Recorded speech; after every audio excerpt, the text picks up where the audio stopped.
Break के बाद एक बार फिर आप सभी का स्वागत है। अगली खबर उस अल फलाह यूनिवर्सिटी से जुड़ी हुई है जिसे टेरर का नया अड्डा कहा जा रहा है। अब इसी अल फलाह यूनिवर्सिटी पर ईडी का एक्शन हुआ है। इसके चेयरमैन जावेद अहमद सिद्दीकी को गिरफ्तार कर लिया गया है। हालांकि ये गिरफ्तारी आतंकी कनेक्शन की वजह से नहीं हुई है, बल्कि इसके पीछे मनी लॉन्ड्रिंग की कहानी बताई जा रही है। पूरी खबर देखिए इस रिपोर्ट में।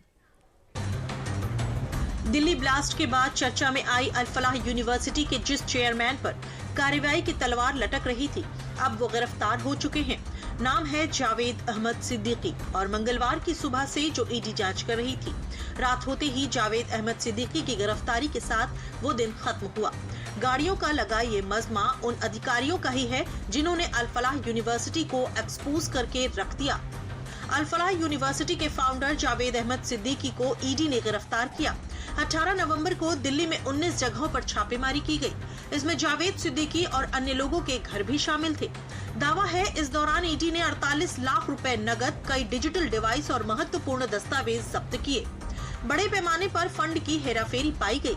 ट्रस्ट में आने वाला पैसा परिवार की कंपनियों में ट्रांसफर किया गया।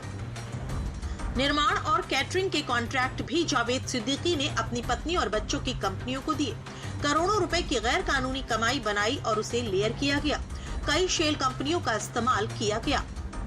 गिरफ्तारी के बाद जावेद सिद्दीकी का मेडिकल किया गया। उसके बाद साकेत कोर्ट में पेश किया गया, जिसके बाद अदालत ने इसे 1 दिसंबर तक 13 दिन की ईडी कस्टडी में भेज दिया। अब आतंकी डॉक्टरों का अड्डा बनी अल फलाह यूनिवर्सिटी के जावेद अहमद सिद्दीकी से ईडी इसके पीछे के राज उगलवाएगी, क्योंकि अल फलाह यूनिवर्सिटी में गंभीर वित्तीय अनियमितताओं का पता चला है और ये कार्रवाई अल फलाह ग्रुप से जुड़े ठिकानों पर छापेमारी के दौरान मिली अहम जानकारियों और सबूतों के आधार पर हो रही है। अब इस मामले की नींव पहले जान लीजिए, तब आगे बढ़ते हैं। ईडी ने ये जांच 2 एफआईआर के आधार पर शुरू की थी। ये FIR Delhi police crime branch ने दर्ज की थी। एफआईआर में आरोप था कि फरीदाबाद की अल फलाह यूनिवर्सिटी ने गलत तरीके से नैक मान्यता होने का दावा किया था। यूनिवर्सिटी ने यूजीसी के सेक्शन 12B के तहत मान्यता होने की झूठी जानकारी दी थी। यूजीसी ने साफ किया कि अल फलाह यूनिवर्सिटी केवल सेक्शन 2F के तहत एक स्टेट प्राइवेट यूनिवर्सिटी के रूप में दर्ज है। यूनिवर्सिटी ने कभी भी 12B के तहत मान्यता के लिए आवेदन ही नहीं किया। ईडी के मुताबिक ये सब छात्रों और उनके परिवारों को गुमराह कर एडमिशन और फीस वसूलने के लिए किया गया। इन आरोपों को आधार मानकर ईडी ने मनी लॉन्ड्रिंग की जांच शुरू की और इसके बाद ये भी पता चला कि जावेद सिद्दीकी ने लोगों को गुमराह कर करोड़ों की फंडिंग जुटाई थी।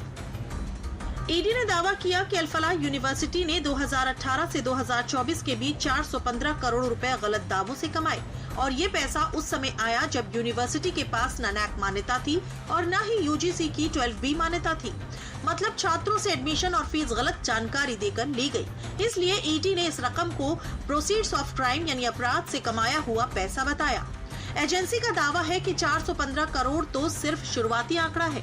जांच आगे बढ़ने पर और भी बड़ी रकम और संपत्तियों का खुलासा हो सकता है। जावेद अहमद सिद्दीकी यूनिवर्सिटी के सारे वित्तीय फैसलों के प्रभारी पूरी तरह से खुद ही थे। छात्रों से ली गई फीस और अन्य शुल्क की भारी भरकम रकम को उन्होंने यूनिवर्सिटी के अलावा अन्य कामों में भी डाइवर्ट कर दिया। अब ये पैसा कहां गया, इसकी गहन जांच चल रही है। साथ ही इसके साथ कुछ गंभीर सवाल भी उठ रहे हैं। मामूली सा कॉलेज चलाने वाले जावेद अहमद सिद्दीकी ने कैसे इतनी बड़ी यूनिवर्सिटी खड़ी की? सिद्दीकी ने कैसे अल फलाह यूनिवर्सिटी के लिए 415 करोड़ रुपए जुटाए? अल फलाह यूनिवर्सिटी की मान्यता को लेकर दस्तावेजों में किसने और कैसे हेराफेरी की? दिल्ली ब्लास्ट का अल फलाह यूनिवर्सिटी कनेक्शन सामने आने के बाद क्यों फरार हो गए थे?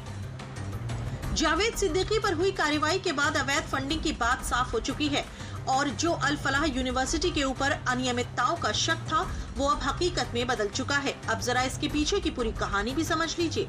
जावेद अहमद सिद्दीकी का जन्म 15 नवंबर 1964 को मध्य प्रदेश के महू में हुआ था। ये इंदौर की देवी अहिल्या यूनिवर्सिटी से बीटेक करने के बाद जामिया मिलिया यूनिवर्सिटी में 1992 से 1994 तक लेक्चरर रहे। ईडी के मुताबिक अल फलाह चैरिटेबल ट्रस्ट की स्थापना 1995 में हुई थी और शुरुआत से ही जावेद सिद्दीकी इसका मैनेजिंग ट्रस्टी है। ट्रस्ट के नाम पर चलने वाले सभी कॉलेज और यूनिवर्सिटी सीधे उसी के कंट्रोल में है। जांच में सामने आया कि इस ट्रस्ट ने मेटियोरिक राइज यानी तेजी से बढ़ोतरी दिखाई, पर ये बढ़ोतरी असली कमाई से मेल नहीं खाती। कंस्ट्रक्शन, कैटरिंग और दूसरी सर्विसेज के कॉन्ट्रैक्ट सीधे उसकी पत्नी और बच्चों की कंपनियों को दिए गए थे। इंटरनेट से अल फलाह यूनिवर्सिटी से जुड़ी डिटेल्स हटाने के बाद जांच एजेंसियों का शक और भी गहरा गया। इसके बाद जांच शुरू हुई और जब चेयरमैन जावेद अहमद सिद्दीकी को पीछे जीवन की कुंडली खंगाली गई तो एक और पुराना मामला सामने आया। दावा है कि जावेद अहमद सिद्दीकी पहले भी 7.5 करोड़ की धोखाधड़ी के मामले में जेल जा चुका है। सिद्दीकी पर आरोप था कि वो धन लेकर फर्जी दस्तावेजों के जरिए शेयर खरीदे और कागजी कंपनियों के नाम पर पैसा लेकर फंड को निजी खातों में भेजा। फिलहाल मामले में जांच तो जारी है, लेकिन इस फर्जीवाड़े से सैकड़ों हजारों छात्रों का करियर खतरे में पड़ गया है। कई छात्रों ने भारी भरकम फीस देकर एडमिशन लिया था, लेकिन डिग्री की वैधता पर सवाल उठने से उनका भविष्य अधर में लटक गया है। अब आगे क्या होगा ये तो वक्त ही बताएगा।